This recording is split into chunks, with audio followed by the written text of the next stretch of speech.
So like I said, or I posted to you in your group or your WhatsApp group, that today we shall be covering about the inflammatory bowel disease. It's part of the gastrointestinal disorders that you are supposed to cover in level 6, semester 1. So the inflammatory bowel disease are actually two disorders that affect the bowels. They are inflammatory in nature, but they share histological and anatomical differences. So we shall be covering them today, but we shall begin with case scenarios in every because these two disorders look alike. So it's very, very tricky. It's very important for every student to know the difference between these two disorders. So let's begin with this case scenario.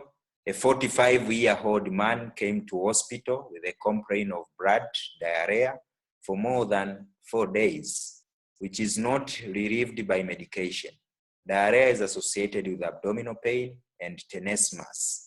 Tenesmus simply means the sense of incomplete evacuation of the rectum. And you go to the toilet, but your rectum, you still feel that your rectum is still having something, so you get back there. That's what we call tenesmus. So on investigation, colonoscopy was done and revealed continuous inflammatory areas from the sigmoid colon to the descending colon. What is the most likely diagnosis of this patient? Colonoscopy is one of the endoscopic procedure that is done, but this time, as you all know, the endoscopy can be done in every part of our body that has an entry. If it goes through the esophagus, we call it esophagoscopy. For example, the OGD is type of a scope, of an endoscopy. But we also have colonoscopy, and this time the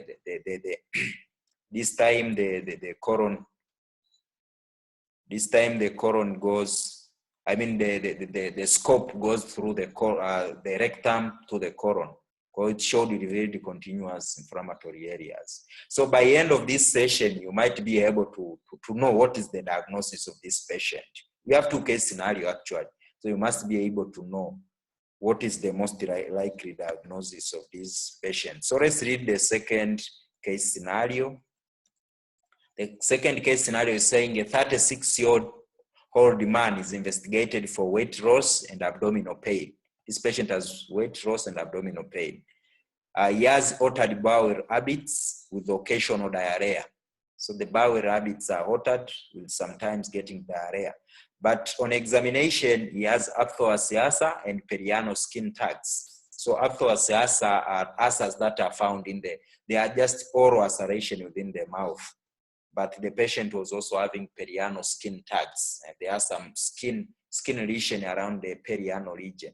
So by the end of this session, you must be able to come up with a diagnosis of these two different patients. One is having blood in stool, the other one is having weight loss, bowel habits, but is also having some other lesion from the mouth up to the anus or the perianal area. So let's begin our session, which is going to be about the inflammatory bowel disease. So like I said, the inflammatory bowel disease fall under the sub-enabling outcome of gastrointestinal condition.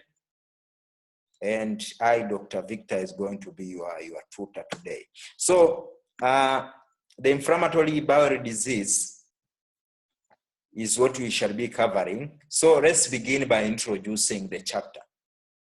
The inflammatory bowel disease is comprised of two major disorders. We have two disorders, that is ulcerative colitis and Crohn's disease.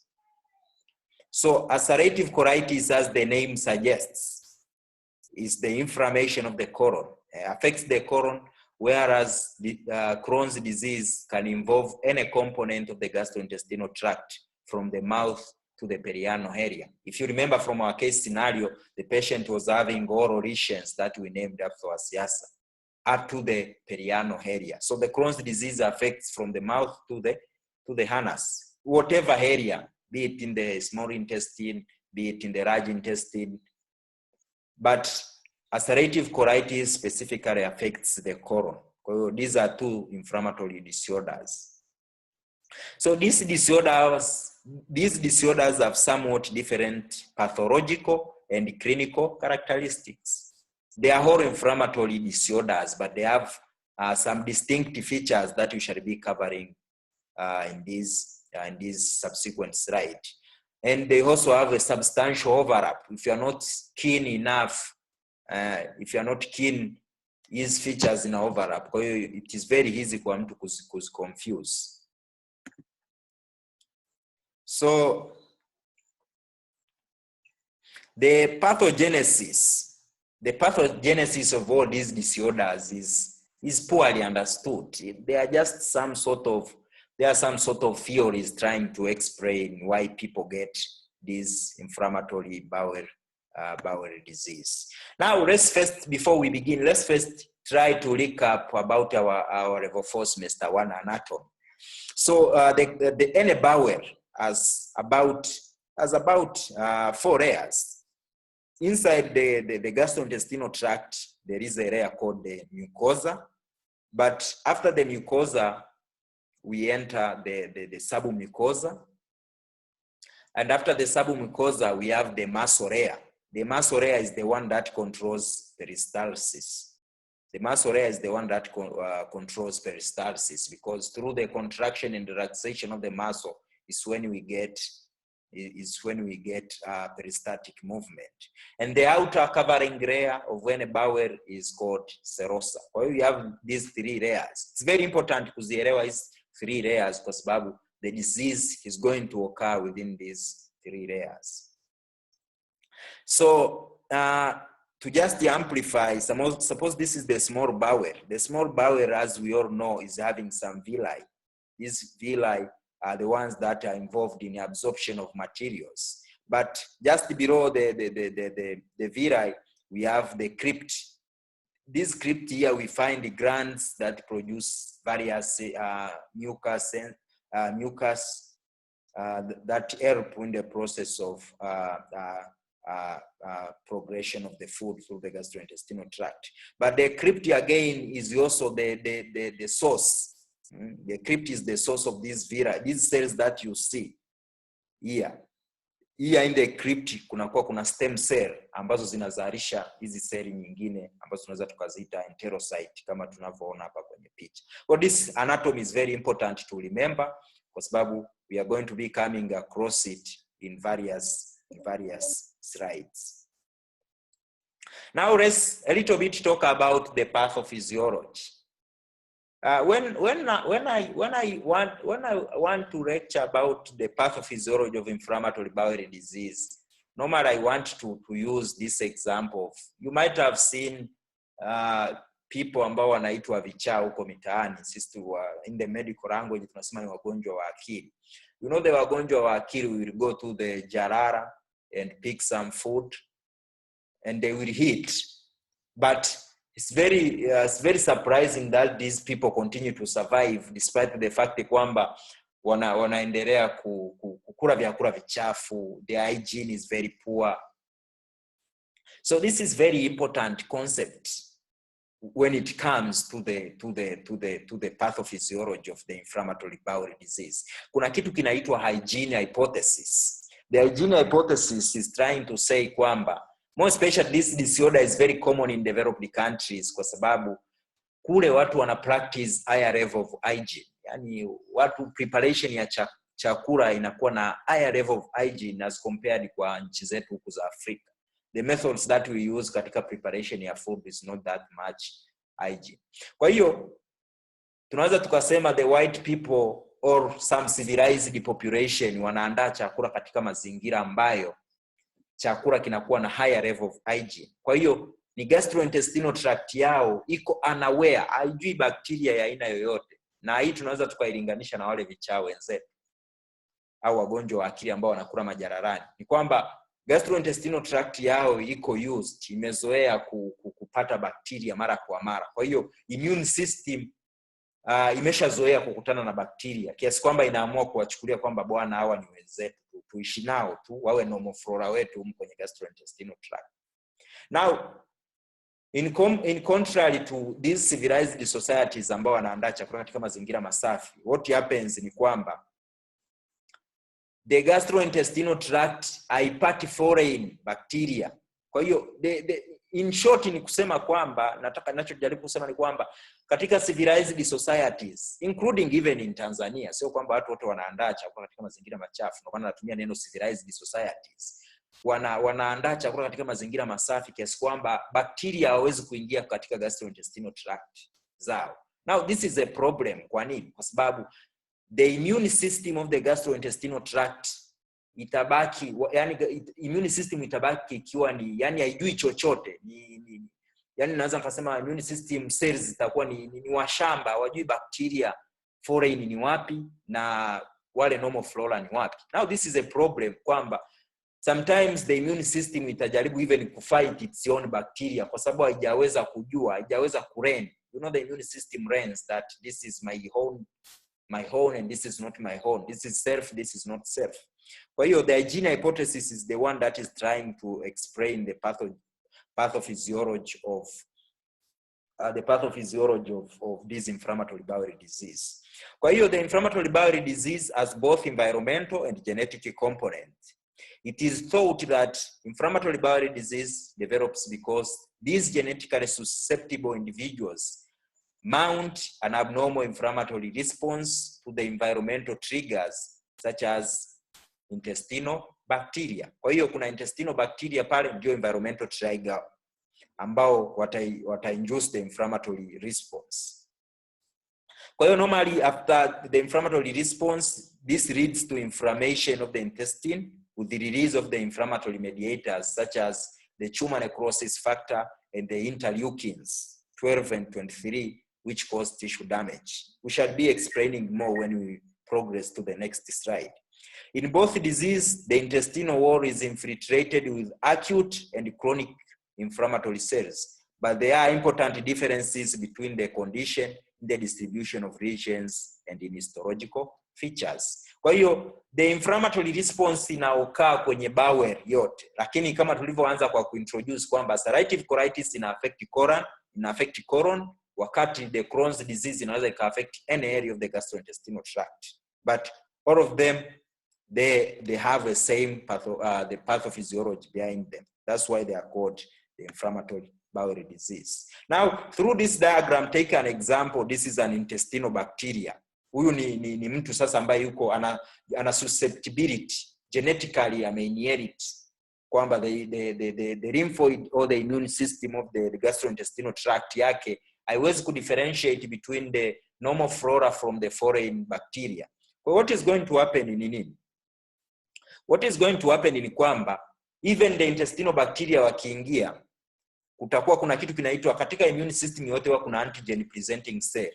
Ichukulie antigen presenting cell shown as APC. Kama umefuga mbwa nyumbani kwako.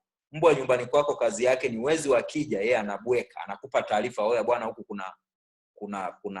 kuna wezi wamekuja, hem tafuta bunduki yako uje kuwafyatua. Now the antigen presenting cell does the same work. Anamchukua antigen ambaye kwa huu mfano wetu ni mwizi, anakuja anampresent kwa immune cell.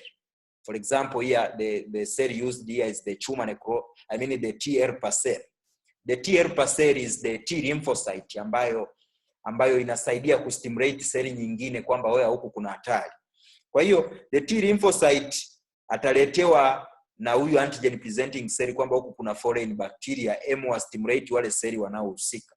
Kwa hiyo ataachia some compounds kama interferon gamma, this is interferon gamma, ambayo ita activate immune cell kama macrophages, na macrophages wataachia zile chemical mediator of inflammation kama interleukins pamoja na tumor necrosis factor. Kwa hiyo hizi chemical mediators ambazo zitakuwa released zita-induce inflammation kwenye hii bowel, na mwisho wa siku kitu tutakachokipata kitaitwa the inflammatory bowel disease. Kwa hiyo, like I said earlier, the hygiene hypothesis, the way we prepare our food is one way that is trying to explain why some people get inflammatory bowel disease while others do not get inflammatory bowel disease. Lakini kuna other environmental factors ambazo pia zina play part katika explain the pathogenesis. For example, ulcerative colitis, US here, if you see US means, if you see IBD means inflammatory bowel disease. If you see UC in these slides means ulcerative colitis, and CD means Crohn's disease. Ulcerative colitis is more common in non-smokers and ex-smokers, while Crohn's disease is more common in smokers. And doing appendectomy is a protective measure. People who have had appendectomy, unakuta normally they don't develop ulcerative colitis. Now that is all in a nutshell about the pathophysiology. One thing to remember, there is no need to dive deep into the molecular level. Just you can go superficially. All you need to know, this is an inflammatory bowel disease. Now let's see the first disorder in this umbrella term of inflammatory bowel disease. Let's begin with ulcerative colitis. Now, the ulcerative colitis is a chronic inflammatory condition characterized by relapsing and remitting episodes of inflammation limited to the mucosal layer of the colon. Here are the words that you need to underline. It's a chronic inflammatory condition.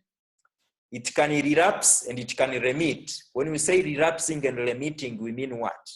Ugonjwa unakuja, unajirudia. Relapse manake ugonjwa unajirudia. Then mgonjwa anaingia pia tena kwenye remission. Remission manake ugonjwa unapona kwa muda, alafu tena utarudi. Kwa hiyo ulcerative colitis ni ugonjwa ambao una relapse, una remit. Unakuja, unapona, unarudi, unakuja, hivyo hivyo. Kwa hiyo mtu atakuwa anapata attacks za mara kwa mara. And the inflammation is only limited to the mucosal layer of the colon. This is very important. Kama tulivyoanza kwa kusema kwamba you need to understand these layers. For example, ulcerative colitis ina affect the mucosal layer. Hapa kwa juu tu ndio sehemu atakayo affect. Lakini tutakuja kuona Crohn's disease ana affect kuanzia kwenye mucosal layer mpaka kwenye serosa, na anaweza even akaperforate outside the serosa layer. This is a very important aspect that you need to know when you talk about this inflammatory bowel disease. Kwa hiyo there are different terms that are used. Kwa hiyo kitu cha kukumbuka ni kwamba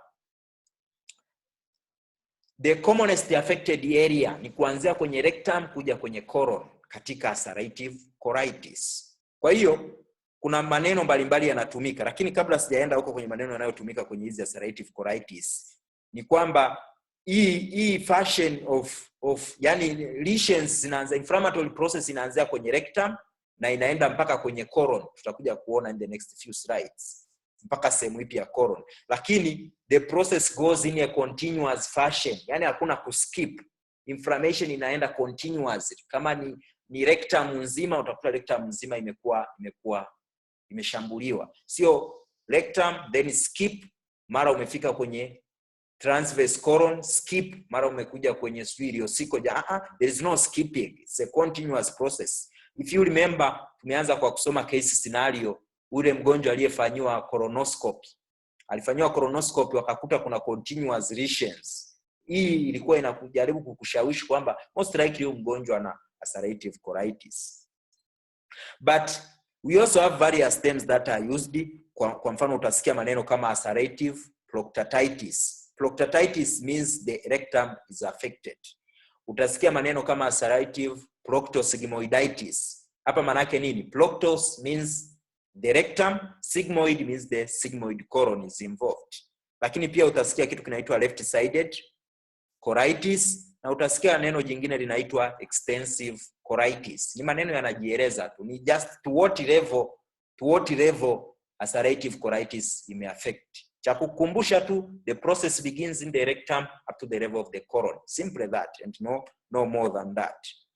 Kwa hiyo mnaweza mkaona mfano, this is a continuous colonic involvement beginning in the rectum. Kwa hiyo inaanzia kwenye rectum na inaanza kudescend kwenye sigmoid na inaendelea. Kama mnavyojua, upande wa kushoto wa binadamu kuna spleen na upande wa kulia kuna liver. Kwa hiyo hii sehemu tunaita splenic fracture. Huu mkunjo wa kwanza wa colon inaitwa the splenic fracture, while this is the liver fracture. Kwa hiyo these terms are very important to know unavyotengeneza distinction kati ya kati ya hizi various forms of ulcerative colitis. Kitu kingine ambacho tutakuja kukiongelea ni kwamba kuna areas ambazo hazitakuwa damaged na hii inflammatory process kwenye ulcerative colitis. Kwa hiyo kuna maeneo yatakuwa spared.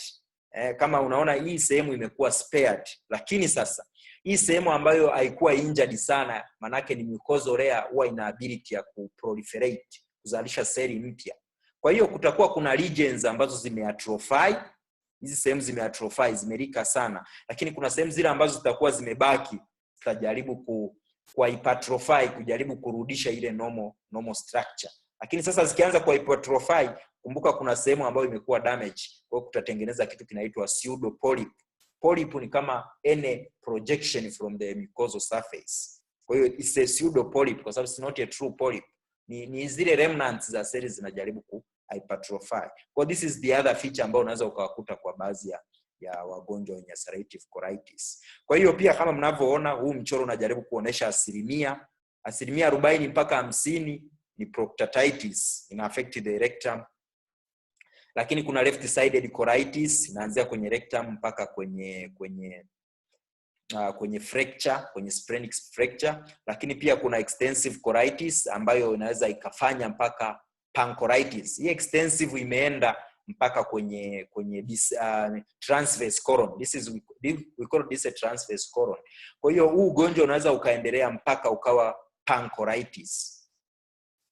Kwa kama nilivyosema, the anatomical presentation ni long standing pancreatitis, ile ambayo imeaffect the entire colon.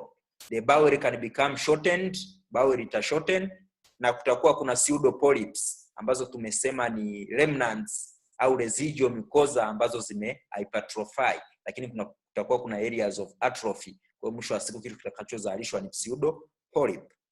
Lakini the other issue that is going to occur is cryptitis. Kama nilivyoanza kwa kuambia kwamba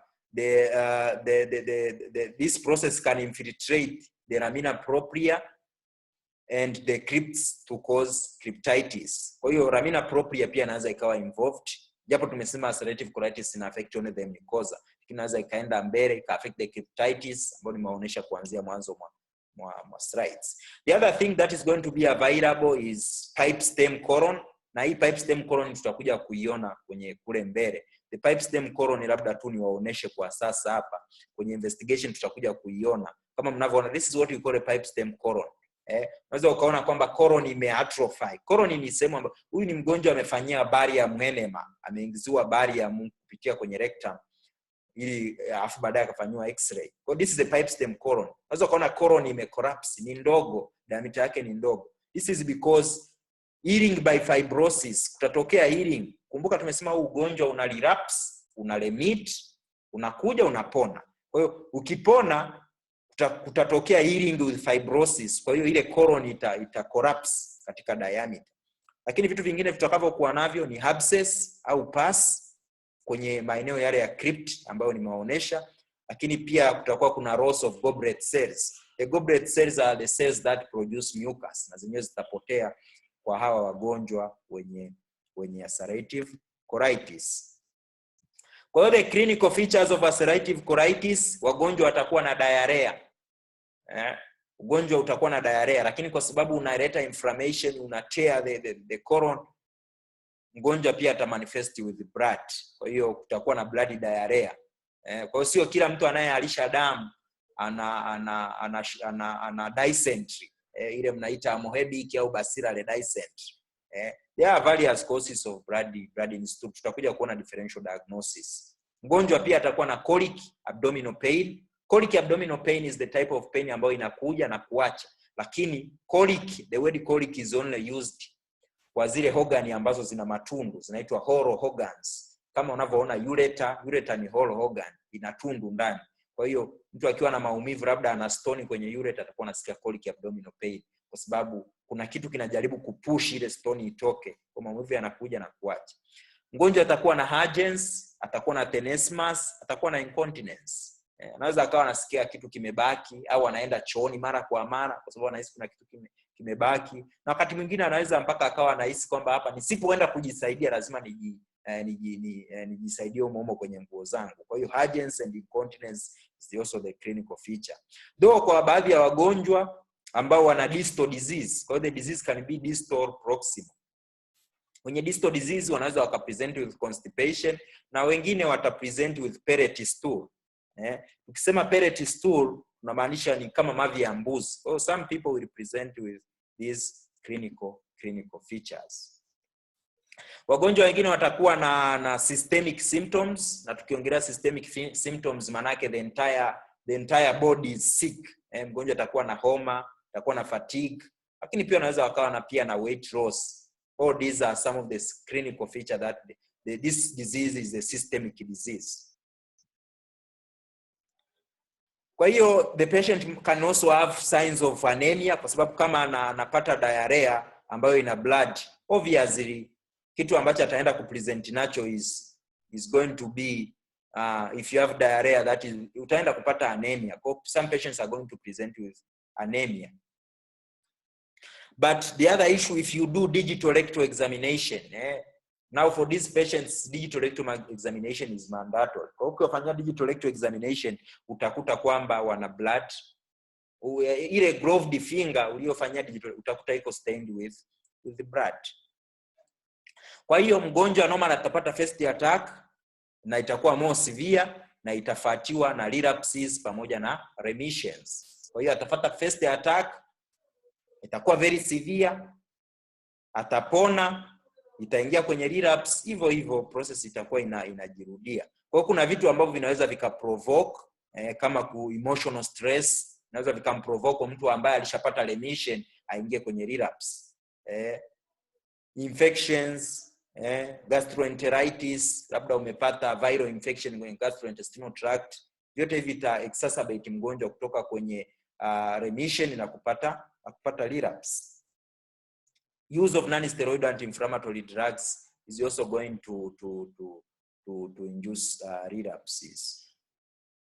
Now we also classify ulcerative colitis. Ulcerative colitis inakuwa classified in 2-3 forms. Kuna mild, kuna moderate, na kuna severe. Kwa hiyo mgonjwa aidha atakuwa na mild, moderate au severe. Na kitu gani kinatufanya tuseme hii ni mild, ni moderate? Kwanza tunaangalia anapata choo mara ngapi kwa siku.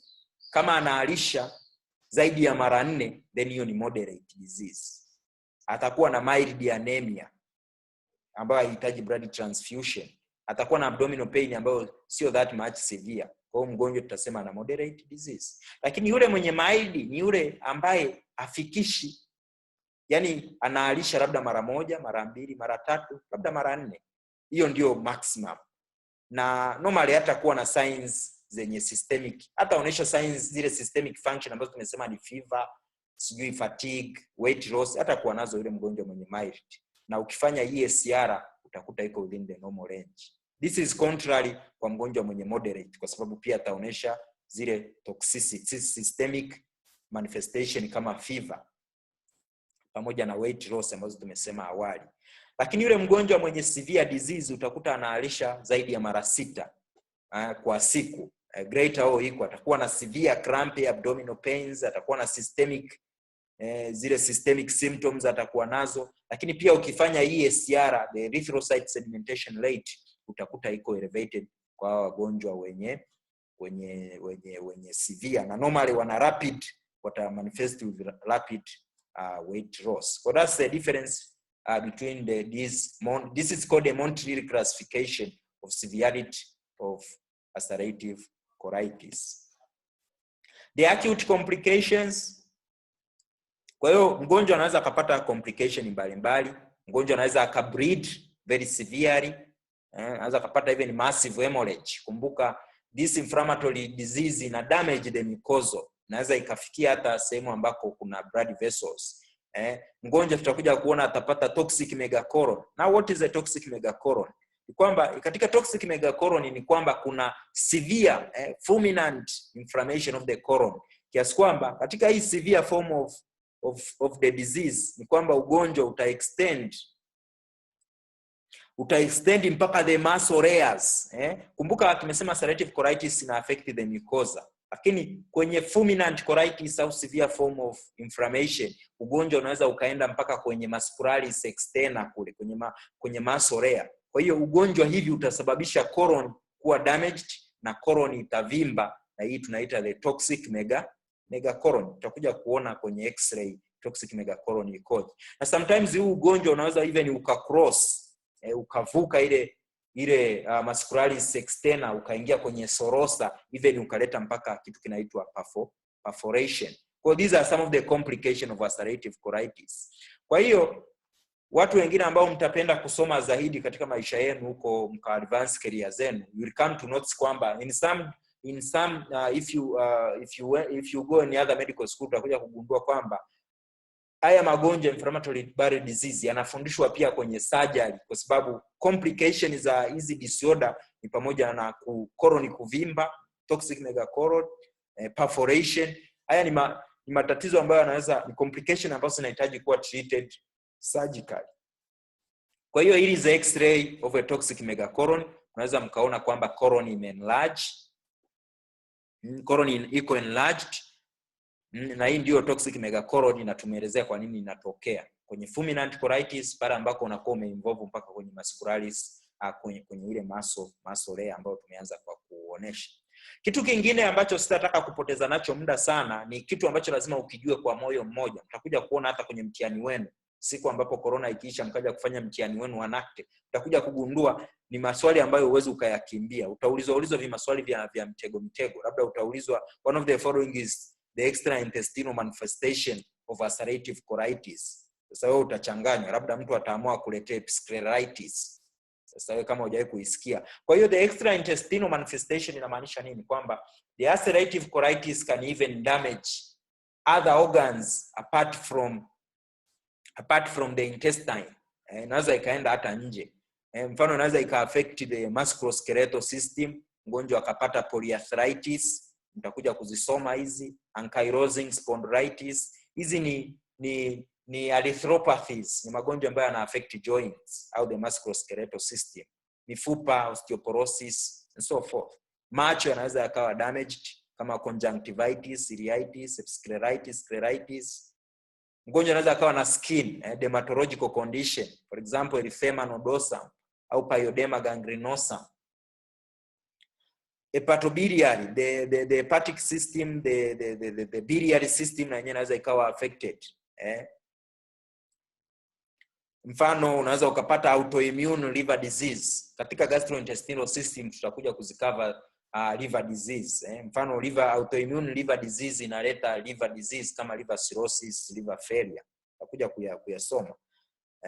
Kuna magonjwa kama cholangitis. Tutakuja kusoma ugonjwa unaofanana na cholangitis unaitwa cholecystitis. Kwa hiyo hizi zote ni extraintestinal manifestation za huu ugonjwa.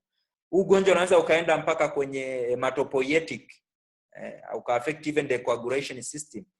Mfano autoimmune hemolytic anemia, hii ni hematopoietic system imeharibiwa. Pulmonary unaweza ukaenda mpaka kwenye mapafu. Kwa hiyo investigation, kwa sababu mgonjwa anaalisha, tutahitaji kufanya stool analysis ili uweze kurule out magonjwa kama moebiasis, sclerosis, Clostridium difficile. Barium enema inakusaidia kujua kama mgonjwa ana pipe stem colon. Unaweza ukafanya colonoscopy, plain abdominal x-ray, C-reactive protein, ESR. Kama tulivyosema ESR inasaidia kwenye severity. Colonoscopy tumeianza kuiona kwenye case scenario. Ndio itakayokuambia kwamba huyu mgonjwa, ukichukua biopsy, unafanya colonoscopy na unachukua biopsy, itakuelezea mgonjwa ana inflammation, na hii inflammation utaiona mwenyewe sababu itakuwa imezuiliwa. Kwa hiyo we shall break for a few minutes.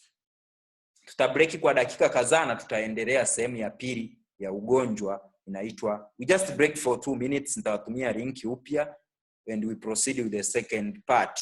I need to have some ninywe maji kidogo nisije nikakaukiwa koo. Kwa hiyo this is all that we need to know about ulcerative colitis. Kama kuna maswali nitayakaribisha kwenye chat room, na mwishoni kabisa nitaweza kuyajibu. Kwa hiyo tukisema neno enema labda sijaweza kulielezea, tumezoea kusikia bali ya meal unakula, lakini enema unapitisha in the anal region, unaipitisha kwenye anus. Mfano mtu akipata constipation huwa tunamfanyia enema, mnamuingizia hata soap enema, unamuingizia povu ili aweze kualisha. Kwa hiyo these are some of the investigation that you can do in your curriculum. Mhitaji sana kujua treatment